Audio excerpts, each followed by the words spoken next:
Hi, my name is Eric, and this is the story of how I missed out on an opportunity to save money when I was buying my first car. So this is back in 2021, around May.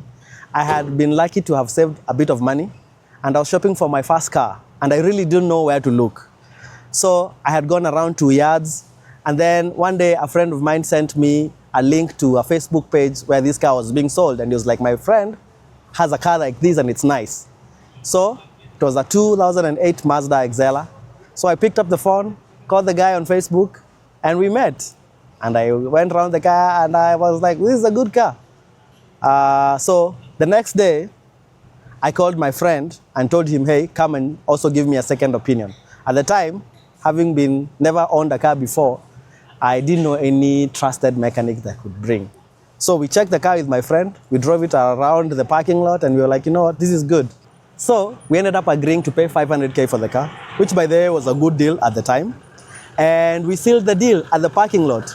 We took the pictures of the logbook and the IDs of the witness that came and transferred the money there, transferred the ownership back to me, and I was a brand new car owner.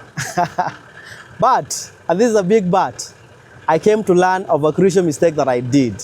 I missed out on the chance of knowing what needed fixing on this car because I did not do a pre-purchase inspection. So what happens a few months later? I come to find out that the suspension of this car needs an overhaul.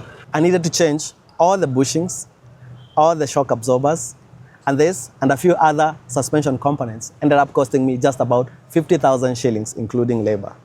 In hindsight, my friend and I should have brought a mechanic that we trust to the deal to help us assess the situation of the car. Or if we really wanted to do it the right way, we would have done a proper pre-purchase inspection with a trusted service provider. This would have allowed us to know the real state of the suspension, for example.